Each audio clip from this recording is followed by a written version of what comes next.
Okay, this is a letter from Pliny to his friend Licinius Sura, and it's about whether Sura believes in ghosts. Interestingly, a little aside here, Sura might have been a ghostwriter for, that's a little joke, for the Emperor Trajan. Anyway, Pliny seriously himself believes in ghosts and wants to know if his friend Sura does. Leisure offers to me the opportunity of learning, and to you the opportunity of teaching. Therefore, through this, I would wish to know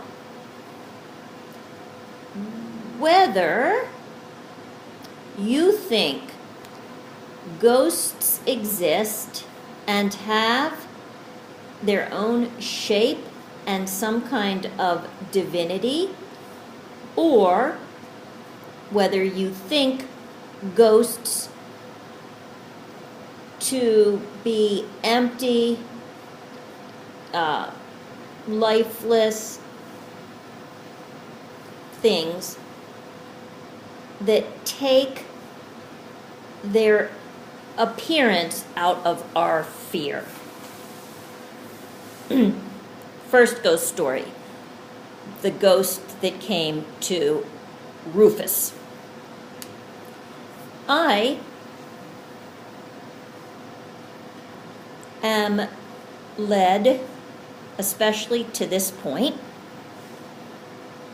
that I believe ghosts to be.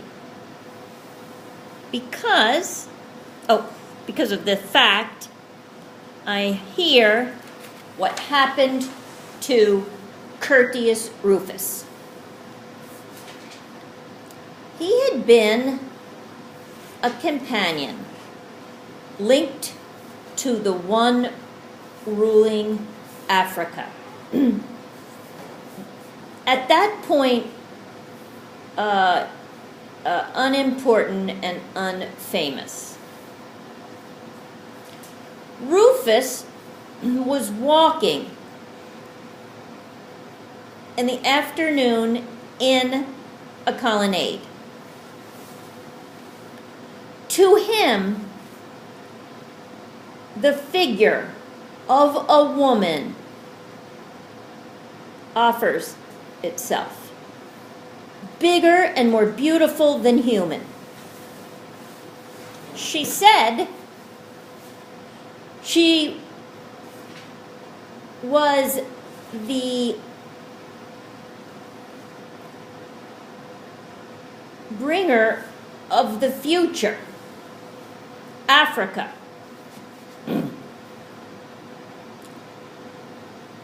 That he, Rufus, would go indeed to Rome and would get honors, and even with the highest power would come back into the same province and there would die. All these things happened. In addition, it is said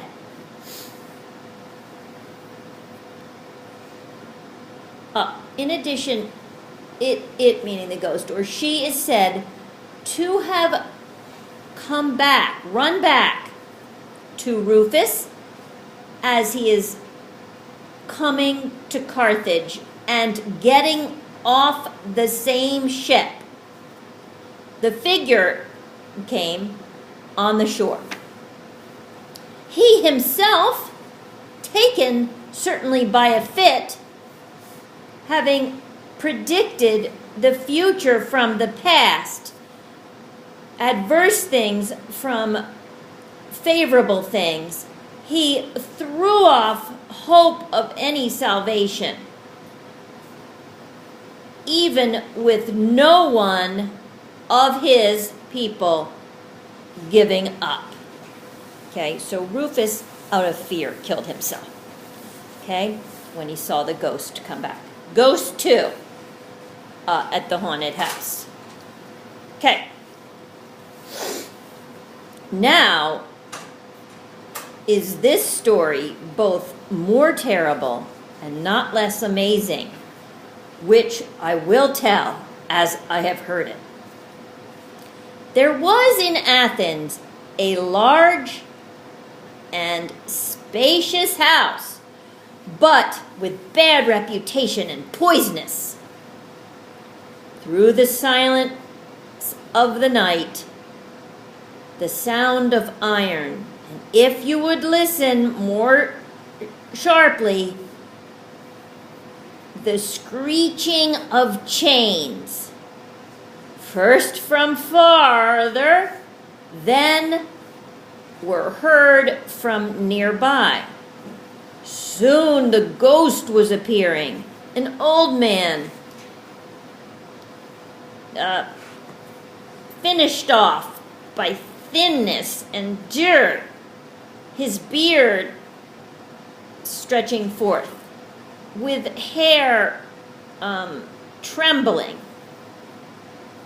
He wore what are they called? Shackles to his legs, chains to his hands, and he would shake them. From this, sad and harsh nights were kept up by the inhabitants through their fear. Sickness and death from the growing fear followed the vigil. For a long time also, although the image had gone away, the memory of the image wandered about in their eyes. The fear was longer than the cause of the fear. From there, the house was deserted and condemned in solitude, and all left to that monster.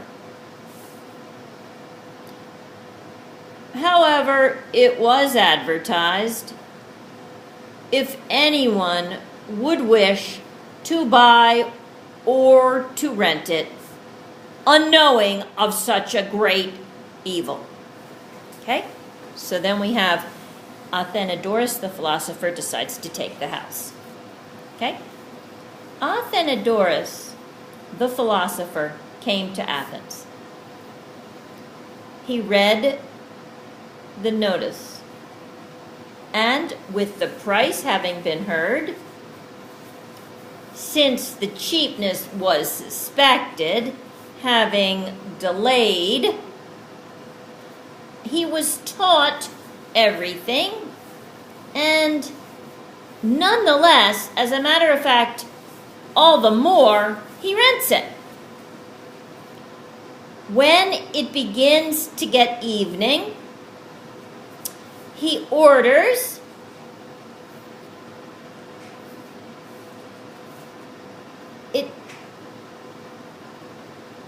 his bed to be made for him in the front part of the house. He demands his writing tablets, his pen, a light. He sends all his servants into the inside parts. He himself concentrates his mind, his eyes, his hands for writing, so that his empty